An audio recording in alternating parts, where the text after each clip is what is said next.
it never really becomes safe.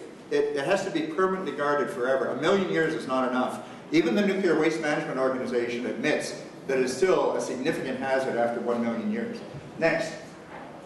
Now, quickly, I just want to show you why geological storage, which you've heard about geological storage, the idea, I've already mentioned it to you here, that this is supposed to be a solution to the problem. I've thought about this long and hard and participated in the hearings they had about this, I came to the conclusion that it doesn't solve the waste problem. All it solves is the public relations problem. And I'll tell you why.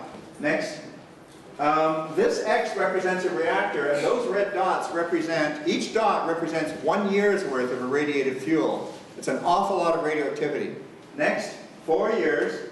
Next, 8 years. You get more and more of this very dangerous stuff accumulating. Next, 16 years. Next, 32 years. Next, 40 years. Well, you know, they look at this and they say, everybody says, my God, look at that tremendous inventory of highly dangerous stuff. Surely we've got to do something with it. We can't just leave it there, can we? So what are we going to do? Next.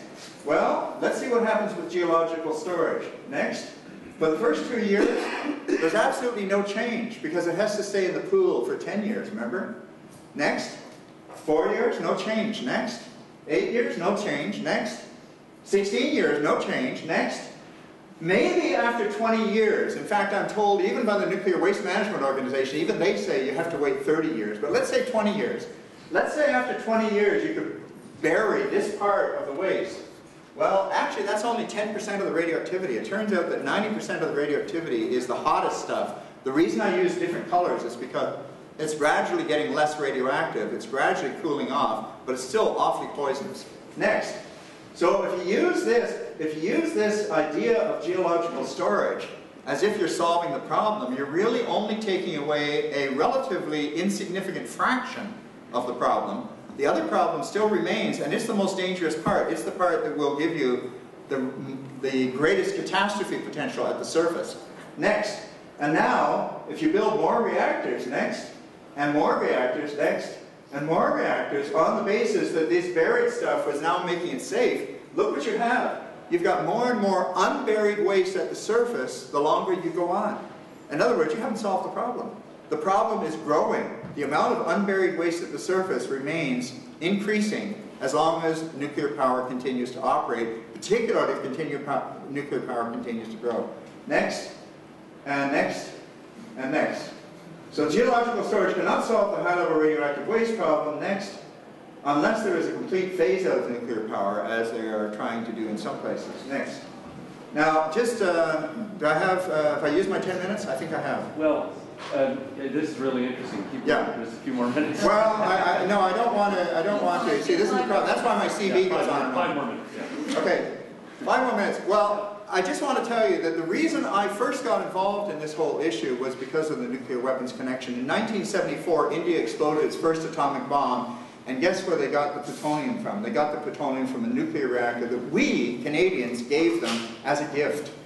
A kind of a housewarming gift, you know, said, here, welcome to the nuclear age.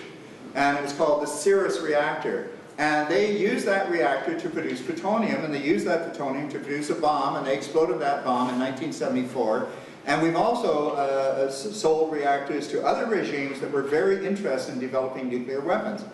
Pakistan, Taiwan, which had, by the way, Taiwan had built a secret reprocessing plant and was on the way. Argentina, at a time when it was under the control of the generals, that's when they ordered a nuclear reactor from Canada. Remember the generals and the disappeared people? Well, they were building missiles too. And they had, believe it or not, in Argentina, they had 2 plutonium reprocessing plants. So there's very strong evidence that the countries that are interested in nuclear power either have nuclear weapons or want to get them.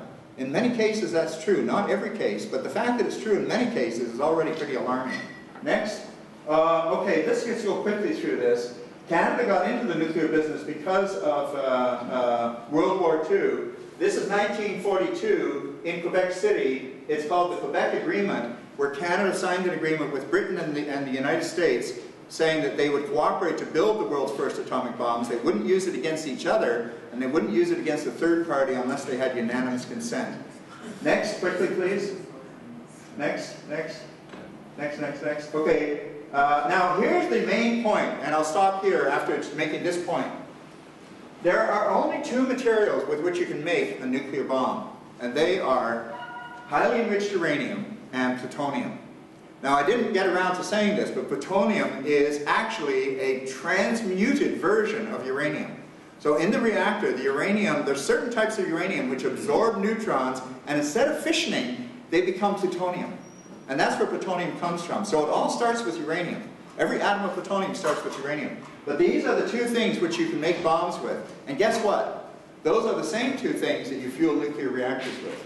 Either you fuel nuclear reactors with enriched uranium, maybe not highly enriched, but enriched, or with plutonium. Now you can make a bomb out of any kind of plutonium. There's no such thing as plutonium that you can't make a bomb out of. So plutonium is considered to be particularly dangerous from that point of view. But the enriched uranium, when you use it for reactors, it's not enriched enough to make a bomb. But here's the problem. If you have an enrichment plant, which you're using to enrich for fuel, it's only a matter of political will to go further and make it for a bomb. So once you've got the facility to enrich uranium, that's why people are upset about Iran getting an enrichment plant. But of course, they don't look inside and say, well, hey, what are we sitting on? We're sitting on a whole arsenal of thousands of nuclear weapons. And we're talking as if we are the guardians of morality. In fact, the real problem here, and honestly, I can't express this enough, nuclear power, to promote nuclear power without having wrestled the problem of nuclear weapons to the ground, without having actually got these superpowers, even El Baradei, who is the head of the International Atomic Energy Agency, has said the world is on the brink of an abyss, not because of terrorists, not because of rogue states, but because of the USA and Russia and France and Britain and China, who have nuclear weapons galore and who are showing no intention of getting rid of them. As long as you promote nuclear power in an environment which is based on hypocrisy with regard to nuclear weapons, there's no chance that you're going to have a peaceful world.